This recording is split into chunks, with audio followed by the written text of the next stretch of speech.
Lettre du général de Gaulle au général Giraud à Alger. Alger, 23 mars 1944.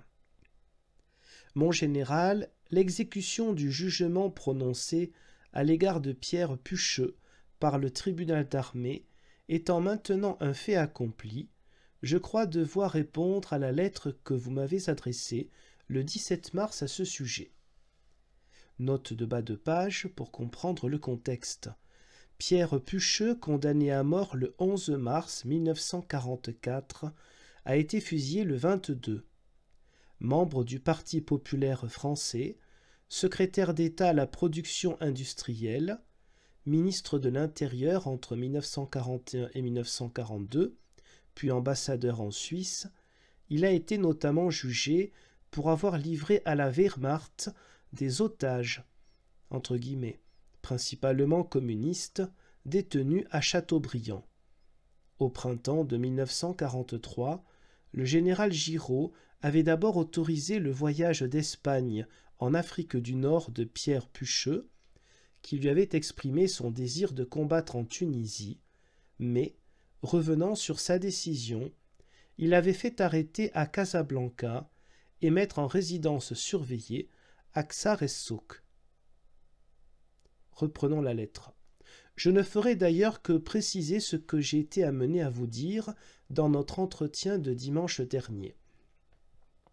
Vous voulez bien m'écrire que c'est vous qui, en qualité de commandant en chef civil et militaire, avez autorisé Pucheux à venir prendre part sous l'uniforme à la lutte contre l'ennemi. Fin de citation. Vous ajoutez que vous avez toujours considéré en effet qu'il devait être permis à chaque Français d'y participer lorsqu'une telle action portait en elle la valeur d'un rachat ou le désir d'une purification. Fin de citation. Je dois noter cependant qu'à l'arrivée de Pucheux en Afrique, en mai 1943, c'est-à-dire à une époque où le Comité de la Libération nationale n'était pas encore créé, où je me trouvais moi-même à Londres et où vous exerciez personnellement tous les pouvoirs en Afrique du Nord, vous n'avez aucunement autorisé Pucheux à prendre part sous l'uniforme à la lutte contre l'ennemi. Fin de citation, mais vous l'avez placé en résidence forcée au Maroc. Le 18 août 1943, le Comité de la Libération nationale, dont vous étiez comme moi-même président, décida sans aucune objection de votre part que Pucheux serait mis en prison. Vous-même, en vertu des pouvoirs militaires que vous déteniez alors entièrement, vous avez donné les ordres d'exécution nécessaires à l'incarcération de l'ancien « ministre » de Vichy à la prison militaire d'Alger. Le 3 septembre, le Comité de la Libération nationale, dans une séance à laquelle vous assistiez, a décidé d'assurer, dès que les circonstances le permettront, l'action de la justice à l'égard du maréchal Pétain et de ceux qui ont fait ou font partie des pseudo-gouvernements formés par lui et qui ont capitulé, attenté à la Constitution, collaboré avec l'ennemi, livré des travailleurs français aux Allemands et fait combattre des forces françaises contre les Alliés ou contre ceux des Français qui continuaient la lutte. Fin de citation.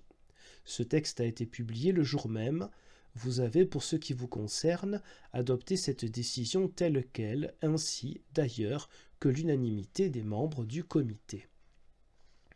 L'ordonnance du 2 octobre 1943, adoptée en séance par le comité en votre présence et avec votre approbation, et que vous avez signée en même temps que moi, constituait le tribunal militaire d'armée à Alger, et l'ordonnance du 21 octobre 1943, également approuvée et signée par vous, spécifiait que la compétence de ce tribunal s'étend aux crimes et délits contre la sûreté intérieure et extérieure de l'État commis dans l'exercice de leurs fonctions par les membres ou anciens membres de l'organisme de fait se disant gouvernement de l'État français, etc.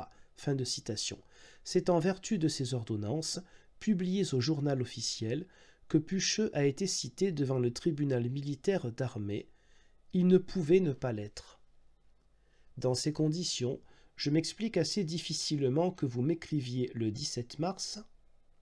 J'ai le devoir et le droit d'élever la voix et de rappeler que, si le condamné est venu en Afrique du Nord, c'est en raison de la confiance qu'il a mise dans l'engagement que je lui avais consenti et que j'aurais tenu si j'étais resté le chef. » Fin de citation.